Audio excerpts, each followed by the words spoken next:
আমরা আবু সাইদ খুদরি রাদিয়াল্লাহু তাআলা আনহুর বর্ণাঢ্য জীবন শুনলাম আপনার কাছ থেকে। তো উনি খোলাফায়ে রাশিদিনের সময়কালে উনার কি ভূমিকা ছিল?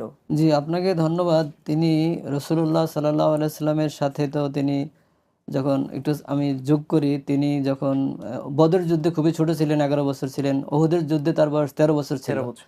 তার বাবা তাকে নিয়ে গিয়েছেন, রসুল বলছেন না করা যাবে না। তখন তার বাবা রসুলের হাত ধরে বলেছেন যে আমার ছেলে বয়সে ছোট হলো, তার দুটো হাত পুরুষের মতো শক্ত, আপনি তাকে নিতে পারেন। তিনি তখন যাননি। তারপরে তিনি খন্দকের যুদ্ধে তিনি অংশগ্রহণ করেছেন সরাসরি, এবং তিনি তখন যুবক ছিলেন, এবং তিনি সে সময় আহ, তাদের প্রচণ্ড তারা ভয় পেয়েছিলেন, কারণ খন্দকের যুদ্ধে বা আহজাবের যুদ্ধে সমস্ত মক্কার সমস্ত কাফের মোশরেক সবাই একাট্টা হয়ে গিয়েছিল, সম্মিলিত বাহিনী গঠন করেছিল। তখন তিনি রাসূল সাল্লাল্লাহু আলাইহি ওয়াসাল্লামকে জিজ্ঞেস করেছিলেন যে, ইয়া রাসূলুল্লাহ, আমার তো প্রচণ্ড ভয় হচ্ছে, আমরা এই ভয়ের সময় কী দোয়া পড়বো? তখন রাসূল সাল্লাল্লাহু আলাইহি ওয়াসাল্লাম তুমি বলছেন, তুমি বলো যে আল্লাহুম্মা উস্তুর আওরাতিনা, ও আমিন, আমাদের দোষ ত্রুটি তুমি গোপন রাখো, গোপন করে রাখো। এবং তুমি ও আমিন রাওয়াতিনা, এবং আমাদের বিপদ থেকে, আমাদের ভয় থেকে তুমি আমাদেরকে নিরাপদ নিরাপদ রাখো। রাখো। তিনি সেটা ছিলেন। এবং আবু বকর রাদিয়াল্লাহু আনহুর সময় তিনি যে সকল যুদ্ধগুলো হয়েছিল সে সকল যুদ্ধে তিনি অ্যাটেন্ড করেছেন, যোগদান করেছেন। এবং আবু বকর ওমরের সময় বিশেষ করে তিনি মদিনার ফতুয়া কাজে ব্যস্ত ছিলেন। তিনি ফতুয়া দিতেন, যে সকল লোকেরা আবু বকর ওমরের সময় ফতুয়া দিত তিনি তাদের মধ্যে তার অন্যতম অন্যতম ছিল। ছিলেন। এবং হযরত আলী রাদিয়াল্লাহু তাআলার সময়ও তিনি এই ফতুয়ার দায়িত্ব পালন করেছেন, হাদিস বর্ণনা করেছেন। তো তার বর্ণিত হাদিসের সংখ্যা হলো 1170টি। অর্থাৎ যে সকল সাহাবী মুকসিরিন ছিলেন, যারা অধিক রাসূল সংখ্যক হাদিস রাবী হাদিস হাদিস বর্ণনা বর্ণনা করেছেন। করেছেন, তিনি তাদের মধ্যে অন্তর্ভুক্ত ছিলেন।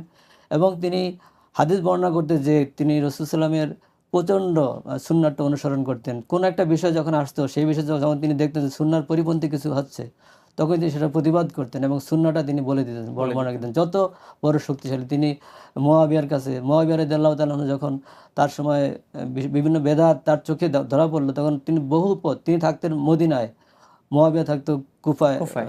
সেখানে তিনি এই কষ্ট করে হেঁটে গিয়ে মুআবিয়াকে বেদাতগুলোর কথা বলেছেন, নাম ধরে ধরে যে এই বেদাত চালু হয়েছে, মুআবিয়া এগুলো শুনেছেন। এবং মারওয়ান যখন সুন্নাহর পরিপন্থী, সেই ঈদের নামাজে যখন সে, রাসূল সাল্লাল্লাহু আলাইহি ওয়াসাল্লাম সবসময় নামাজের পরে খুতবা দিতেন, খুতবা কিন্তু দিতেন। মারওয়ান নামাজের আগে খুতবা দিল। তখন তিনি সেখানে প্রতিবাদ করলেন এবং তিনি এই হাদিসটা বলেন, মান রা মিনকুম, আল্লাহ রাসূলকে আমি এই কথা বলতে শুনেছি যে মান রা মিনকুম মুনকারান ফালিয়ুগাইয়ির বিয়াদিহি বিয়াদিহি ফাইন লাম ইয়াস্তাতি ফাবিকালবিহি ফাবিলিসানি ফাইন লাম ইয়াস্তাতি ফাবিকালবিহি ওয়া যালিকা যালিকা আদআফুল ঈমান। আদব ঈমান। আর রাসূলকে এটা বলতে শুনেছি যে তোমাদের কেউ যদি অন্যায় হতে দেখে সেজন্য হাত দিয়ে প্রতিবাদ করে, হাতে যদি না পারে তাহলে মুখ দিয়ে প্রতিবাদ করে, না হলে অন্তরে ঘৃণা করে। তিনি এই কাজগুলো করেছেন।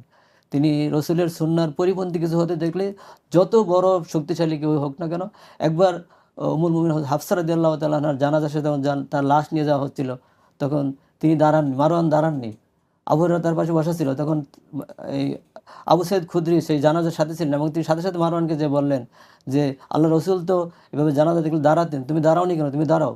মানে রসুলের সুন্নাহ মারওয়ান পালন করছে না, মারওয়ানের মতো প্রচণ্ড শক্তিশালী প্রতাপশালী, তার কাছে সে সত্যটা বলতে পিছপা হয়নি। তিনি সাথে সাথে যে আবু হুরায়রা যেখানে বলেন সেখানে তিনি যে বলে দিয়েছেন যে জানাজা যাচ্ছে, তুমি দাঁড়াচ্ছ না কেন, আল্লাহ রসুল তো দাঁড়াতেন।